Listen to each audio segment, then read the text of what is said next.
नमस्कार दोस्तों, आपने सुना होगा मुफ्ती का नाम। आज ऐसे ही ब्रांड्स की हम चर्चा करेंगे, साथ में इस स्टॉक के बारे में जानेंगे जो क्या मार्केट में इसकी पोटेंशियल क्या बनती है। बेसिकली कंपनी का नाम कुछ और है, ब्रांड्स का नाम है कुछ और, जैसे कि पेटीएम वाले केसेस में है, जैसे कि बाकी सारे जैसे वेदांत के नाम के अंदर है, या फिर और ढेर सारी कंपनी लिस्ट है जहाँ पे ब्रांड कुछ और है तो होती है, और कंपनी का नाम कुछ और होता है। कंपनी का नाम है क्रेडो ब्रांड मार्केटिंग लिमिटेड, और इसकी ब्रांड है मुफ्ती ब्रांड, जो कि लाइफ स्टाइल से जुड़ी हुई ब्रांड्स है। अ, इसके बारे में थोड़ा सा जानने के प्रयास करेंगे। कहाँ पे स्टॉक में ये देखने को मिला, जो पिछले एक महीने के चार्ट को आप आकलन करके देखें तो लगातार स्टॉक में एक रैली देखने को मिला है। चाहे 6 महीने के डेटा को देखें तो 6 महीने के डेटा में फिलहाल अभी आके रैली बनी है, पहले कभी रैली देखने को नजर नहीं आई थी, क्योंकि लगातार थोड़ा सा पैनिक बना हुआ था। चाहे वो 1 साल तक के डेटा को भी आकलन करके देखें तो लगातार क्या थी, पैनिक बना हुआ था। क्रेडो ब्रांड के ऊपर जानने वाले हैं, जहाँ पे देखा गया कि इसका बुक वैल्यू कहता है करीब 53 रुपए के आसपास, करंट मार्केट प्राइस कहता है 187 के आसपास। जहाँ पे दो भीड़ की बात करूँ, क्राउडेड की बात करूँ, तो 20 गुना की भीड़ है, किसके बेसिस पे? अर्निंग पर शेयर के बेसिस पे। तो ये अर्निंग करता है 9 रुपये 38 पैसे का, क्योंकि अर्निंग इसका शेयर की वैल्यूशन है, फेस वैल्यू वो है 2 रुपये का। अर्थात इससे सीधा सीधा देखा है तो जो फेस वैल्यू 2 रुपये का है, इसका कितना गुना करता है अर्निंग? करीब करीब 5 गुना के आसपास अर्निंग करती है। उस 5 गुने की बेसिस पे मार्केट में जो भीड़ लगी है, वो 20 गुने की भीड़ लगी है इस शेयर खरीदने के लेकर, जिसकी वजह से मार्केट में क्या हुआ, 187 रुपए की तादाद आ गई, अर्थात 187 रुपए का प्राइस निकल के आती है। अब आती है आरओसी के बारे में, कहती है करीब 19% के आसपास आरओई कहती है, 19% के आसपास, और डिविडेंड का ट्रैक रिकॉर्ड भी 0.27% का रहा है। प्रोमोटर्स होल्डिंग जो है 55% का, और प्रोमोटर ने कोई प्लेस नहीं किया है, अच्छी बात है। अब आते हैं एक नया सवाल, जो कि दूसरा इंडिकेटर, ये तो हमने भीड़ की बात की, कितनी भीड़ है। इस भीड़ के पीछे जो कुछ चीजें हैं उसको देखा गया तो कहती हैं कि डेट टू इक्विटी के बारे में कहती है 0.74% का है। अर्थात ये दूसरा इंडिकेटर कहते हैं जहाँ पे ऑलमोस्ट डेट फ्री नहीं है, डेट्स है। करंट रेशियो के बारे में कहती है 2.366 का, जो कि इसका भी लिंक यहाँ से बनता नजर आता है। जहाँ पे इंटरेंसिक वैल्यू के बारे में कहती है करीब 154 का। अर्थात ये देखा गया कि इनका जो कंपनी का बुक वैल्यू है,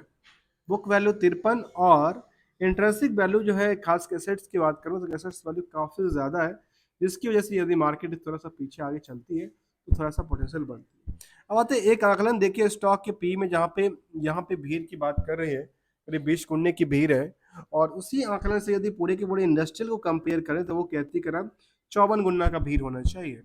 एवरेज में। तो 54 गुना के भीड़ में ये अभी 20%, 20 ही निकल के आती है। इसमें अभी निकल के आता है करीब करीब कितना,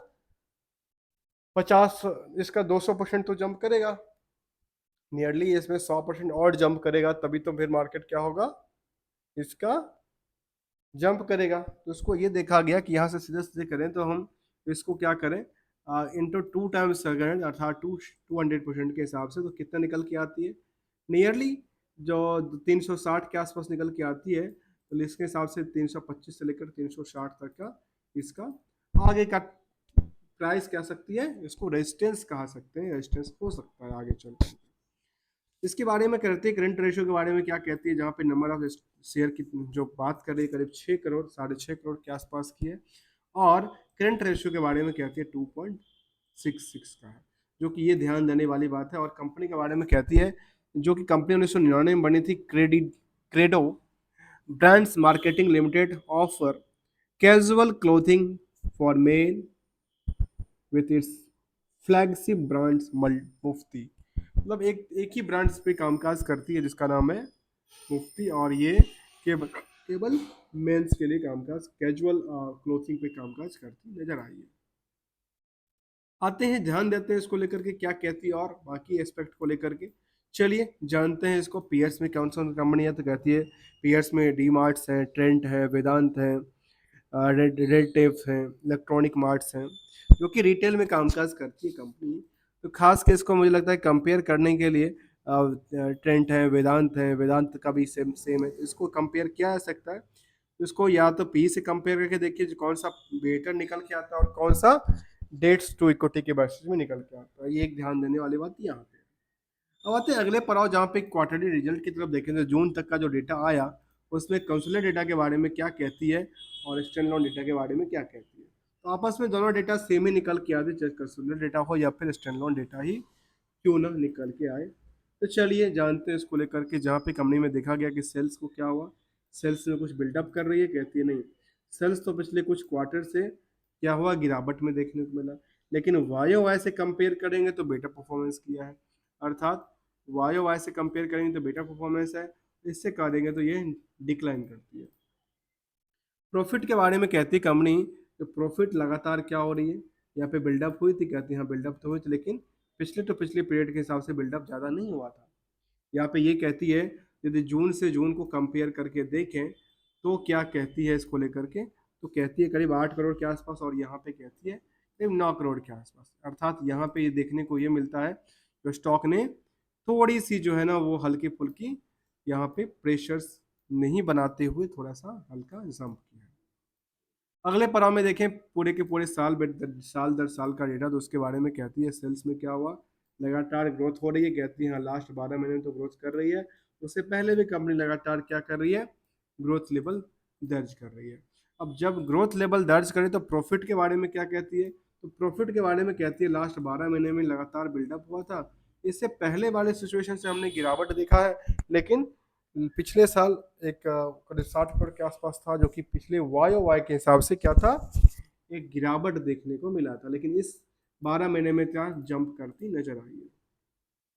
कुछ हिस्टोरिकल डेटाबेसिस में देखा जाए तो इस ट्रेंड को लेकर के, तो ये कहती है जो कंपाउंड सेल्स ग्रोथ रहा वो भी करीब 32% के आसपास, कंपाउंड प्रॉफिट ग्रोथ की बात करते हैं 186% के आसपास, और स्टॉक प्राइस सीजीआर की बात कुछ करती नहीं है। रिसेंटली देखा गया तो यहाँ पे 22% से ज़्यादा की उछाल देखने को मिला, किसमें, रिटर्न ऑन इक्विटी में।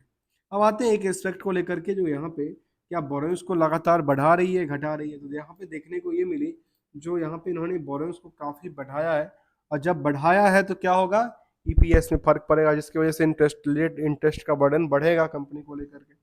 और दूसरे एस्पेक्ट में देखें यदि उन्होंने लोन लिया तो फिर किया क्या, लोन लेने के बाद उन्होंने पैसा को क्या किया, यूटिलाइज किया, कहते हैं फिक्स एसेट्स में डेवलपमेंट किया, और यदि ट्रेड रिसीवेबल की चर्चा करें तो ट्रेड रिसीवेबल के बारे में कहती है करीब करीब 212 करोड़ का निकल। अब ये कई दफ़ा मुझे समझ नहीं आता, जब रिस्क फैक्टर को हिसाब से देखा गया कि 212 करोड़ कहता है कि मार्केट में उधार पड़ा हुआ है, और उस उधार में टोटल सेल्स कितना का था पूरे साल में, 562 करोड़ का, 562 करोड़ में 567 करोड़ में देखिए 262 करोड़ क्या कहता है, इन दोनों में आपस देखा तो क्या कहती है, नियरली देखा गया करीब करीब कितना का, 46% का ये देखने को मिला, जो इसके बेसिस पे कितना है, 46% की क्या बनी है, जिनकी डेटर्स पड़ी है, ऐसा इसको ट्रेड रिसेबल्स कहें, टीआर कहें, ये टीआर पड़ी हुई है। इसके बाद प्रॉफिट के बेसिस पे देखा जाए तो क्या कहते हैं 59 करोड़ के, 59 करोड़ से यदि कंपेयर किया जाए तो शायद ये काफ़ी कितना होगा, 262/59, ये नियरली निकल के आ जाएगा 4 गुना से ज़्यादा है, क्या, 4 गुना से ज़्यादा कहती है इसका डेटर्स को रेशियो, किसके बेसिस पे, प्रॉफिट नेट प्रॉफिट के बेसिस पे, जो कि इनका रिस्क फैक्टर में देखा गया। तो रिस्क फैक्टर में क्या कहती है इसको लेकर के, कहते 46% के आसपास क्या थी उनका डेटर्स पार्ट था, और रिस्क फैक्टर क्या कहती है जो 50-59 करोड़ के आसपास में करीब करीब ज़्यादा टाइम्स जो है ना वो डेटर मार्केट में उधार पड़ा हुआ पैसा आते, जहाँ पे उधार पड़े हुए पैसों के बारे में कहती है करीब 4 महीने में 5 महीने में पैसे देती है, इनकी जो वेंडर्स हैं वो 5 महीने में पैसे देती है, उतना ही नहीं, और ये आगे की डिस्कशन देखें तो हम एक नज़र डालते हैं इसके फाइनेंशियल और नेटवर्थ को लेकर के, तो कंपनी कहती है जो इनका क्या था, इनका नेटवर्थ जो है लगातार बिल्डअप हुआ था, ऐसे ही इनका रेवेन्यू भी लगातार बिल्डअप हुआ था, कोई कमी देखने को नज़र नहीं आई। हाँ कुछ साल में यहाँ पे जैसे कम हुआ, यहाँ पे ज़रा ज़्यादा हुआ इसके रेशो के हिसाब से, तो इसके हिसाब से ये भी देखा जाए कि प्रॉफिट के बारे में कंपनी क्या कहती है, तो प्रॉफिट के बारे में कहती है नियरली ये देखा जा पा रहा है, यहाँ पे प्रॉफिट बारे में कहती है करीब करीब ये डेटा निकलती है। तो ये थोड़ा सा डेटा हमने समझने का प्रयास किया इसको लेकर के। चलिए शेयर होल्डिंग की तादाद को देखेंगे, शेयर होल्डिंग की तादाद क्या है, यहाँ पे शेयर होल्डर की तादाद में आकलन करके देखें तो ये कहती है करीब करीब 80,000 के आसपास की तादाद देखने को मिला है जून में, जहाँ पे पब्लिक की तादाद क्या कहती है और बाकी लोगों का क्या तादाद कहते हैं। तो प्रमोटर की तादाद नियर अबाउट द सेम रहा है, उसमें कोई फेरबदल नहीं था।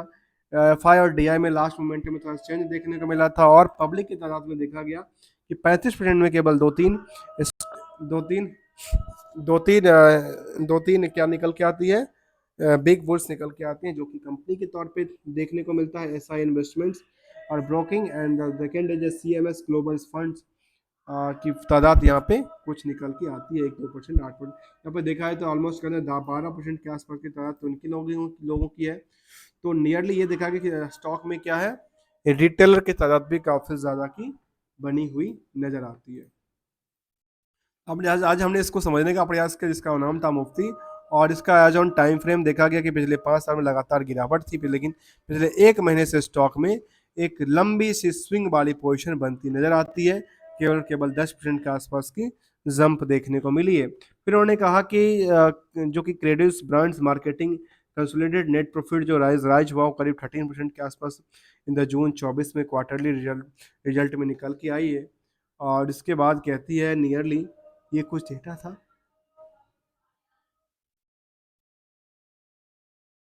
तो हमने समझने का प्रयास किया मुफ्ती ब्रांड्स को लेकर के। और यहाँ पे